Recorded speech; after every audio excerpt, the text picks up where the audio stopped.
হুশ করে চলিবে।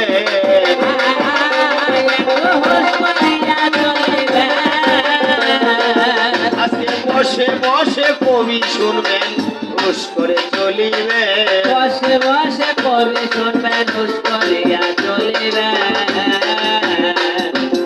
আজকে কবি গান শুনতে এসেছেন, মনোযোগ সহ যতক্ষণ আমরা আছি আপনারা রয়েছেন ততক্ষণ একদম মনোযোগ সহকারে কথাগুলো শুনবেন।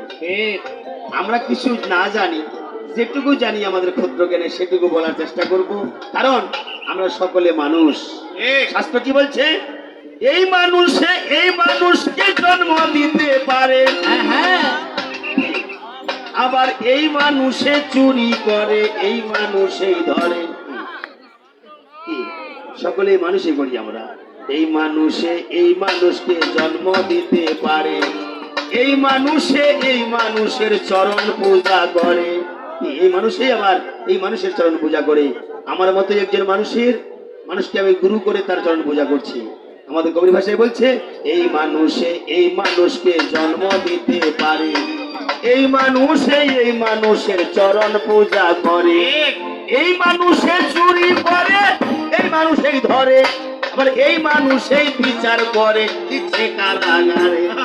দেখেন, মানুষই সবই করে ভাই, মানুষের সবে করে ভাই, মানুষের মতো মানুষ হওয়া চাই, মানুষ সবই করছে ভাই। মানুষের মতো হওয়া যায়, মানুষের করছে ভাই। হাত পা নিয়ে জন্ম হইলে মানুষ কয় না তারে, হাত পা নিয়ে জন্ম হইলে মানুষ কয় না তারে। মানুষ হইতে গেলে আরো অনেক কিছু লাগে।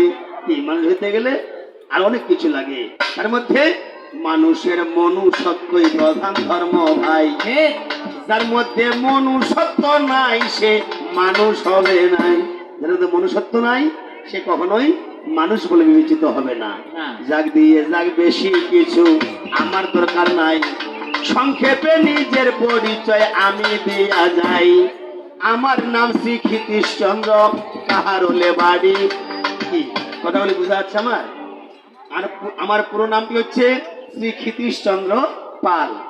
কি কথা বলে বুঝা যাচ্ছে? আমার পুরো নামটি হচ্ছে শ্রী ক্ষিতীশচন্দ্র পাল। তাই আমার কবির ভাষায় আমার সংক্ষেপে পরিচয় দিই। আমার নাম ক্ষিতীশচন্দ্র, কাহারোলে বাড়ি, দিনাজপুর জেলায় আমার। শোনেন ভালো করি আমার প্রথমের ঠিকানা,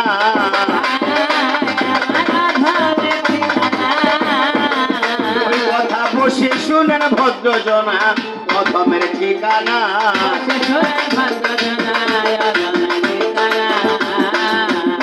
আমার বিপক্ষ সরকারের নামটি কাজল রানী হইল, তার সঙ্গে আজকে আমার পাল্লা বেঁধে গেল। কবি গানের নিয়ম আছে আপনাদের জানা, একটা সম্পর্ক ছাড়া কিন্তু কবি চলবে নাই। কবি গান করবেন, কবিতা রানী কাজলী রানীকে আসনে নিয়ে যাওয়ার জন্য কমিটিবৃন্দকে অনুরোধ করছি। আমি চন্দ্র সরকারের পাশেই কাজল রানী সরকারের বসার স্থান করার জন্য কমিটিবৃন্দের অনুরোধ করছি। পাশাপাশি দুইজনেই থাকবেন, পাশাপাশি থেকেই আপনারা কবি গান করবেন। ঠিক আছে, ধন্যবাদ ধন্যবাদ।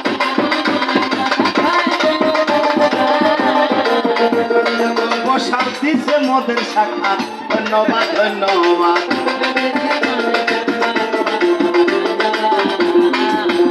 তাহলে সম্পর্ক করতে হবে আপনাদের জানাই। আজকে কমিটির সিদ্ধান্ত যেটা শুনবেন সবাই।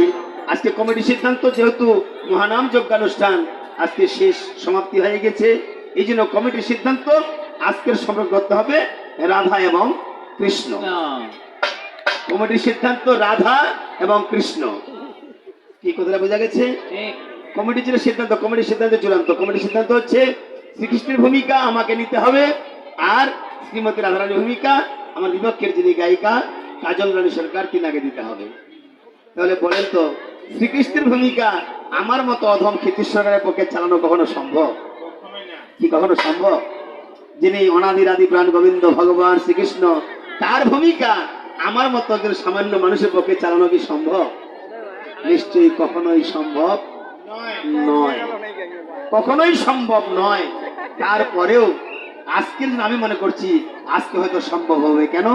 আপনাদের মতো সাধুগুরু বৈষ্ণবের যদি দর্শন হয়েছে, সেহেতু হয়তো পালাটি গাওয়া সম্ভব হবে। সকলে আমার প্রতি কৃপা করবেন, আশীর্বাদ করবেন যেন সেই পালাটি আমি ঠিক মতো পালন করতে পারি। তবে হ্যাঁ, এই পালা গাইতে গিয়ে আমার সুর ও ছন্দে এবং ভাষায় অনেক ভুল ত্রুটি হতে পারে। যদি ভুল ত্রুটি হয়ে যায়, নিজ সন্তান হিসেবে এবং ছোট ভাই হিসেবে আমাকে ক্ষমা সুন্দর দৃষ্টিতে দেখবেন।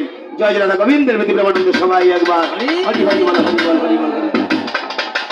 কারণ আমার কথাগুলি শুনবেন, কারণ শাস্ত্রে বলেছে জিহ্বায় টলিত ধীরস্ব পা দশতলিত হস্তিন ভীম ন পিরণে ভঙ্গ মণি নাঞ্চমতি ভ্রম। এটি আমার বানানো কথা নয়, এটি আমার বানানো কথা নয়।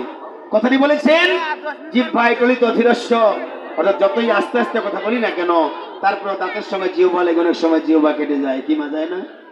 জিহ্বায় টলিত ধীরস্ব পা দশতলিত হস্তিন।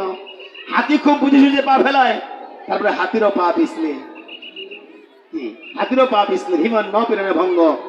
ভীম এত বড় একজন বীর যোদ্ধা ছিলেন ভাই, বেশি চাপানো যাবে না। কারণ ওই এখানে পালা শেষ করে আমরা ওইখানে গিয়ে বসবো, ওই দল আসবে, আমরা ওইখানে গিয়ে বসবো, এই জন্য বেশি চাপানো যাবে না। হ্যাঁ, নিশ্চয়ই আমাদের পালা শেষ হবে, আমরা আমাদের ওইখানে গিয়ে বসবো, এই জন্য বেশি চাপাচাপি করা যাবে না। বলেছেন ভীম ন পিরণে ভঙ্গ। ভীম এত বড় বীর যোদ্ধা ছিলেন যে ভীম একাই এক অযুত হস্তির বল ধারণ করতেন, অর্থাৎ 10,000 হাতির যা শক্তি, ভীম একাই এত শক্তি ধারণ করতেন। তারপরেও কুরুক্ষেত্রের মাঠে যুদ্ধ করতে করতে যুদ্ধে ভঙ্গ দিয়ে ভীম একদিন কুরুক্ষেত্র থেকে পালিয়ে গিয়েছিলেন। কি যুদ্ধক্ষেত্র থেকে ভীম একদিন পালিয়ে গিয়েছিলেন। তাহলে বুঝতে হবে মণি নাঞ্চমতি ভ্রম, মহামণি ঋষিদের ভুল হয়েছে। আমরা সামান্য মানুষ, আমাদের ভুল হওয়াটা অত্যন্ত স্বাভাবিক। যাই এই কৃষ্ণ কথা বলতে গিয়ে সুর ও ছন্দে যদি ভুল ত্রুটি হয়ে যায়, আপনারা সকলে নিজ সন্তান হিসেবে আমাকে ক্ষমা সুন্দর দৃষ্টিতে দেখবেন। জয় জয় রাধা গোবিন্দের প্রতি প্রেমানন্দে সবাই একবার হরি বল, হরি বল। আমি এখন অল্পে রেখে যাই, আমার বেশি বলার প্রয়োজন নাই, অল্পে রেখে যাই। তাহলে কৃষ্ণের ভূমিকা দেখো আমি নিলাম ভাই, কৃষ্ণের ভূমিকা দেখো আমি নিলাম ভাই। আমার পিতা হলো বসুদেব, শাস্ত্রে হেন ভাই। শাস্ত্রে যা আছে আমরা তাই বলবো, শাস্ত্রে যা নাই তা বলার চেষ্টাও করব না। কেন? শাস্ত্রে যা আছে তা কেন বলবো, শাস্ত্র মতে কেন চলবো, এটা কি আমার কথা না? এটিও ভগবান শ্রীকৃষ্ণের মুখাশ্রিত বাণী। শ্রীমদ্ ভগবদ্ গীতার 16 অধ্যায় 23 নম্বর শ্লোকে ভগবান শ্রীকৃষ্ণ বলেছেন ইয়ৎ শাস্ত্র প্রীতিমস্তুজ্য বর্ততে কামকারত ন সিদ্ধিম পাপ্নতি ন সুখং ন পরাঙ্গতি।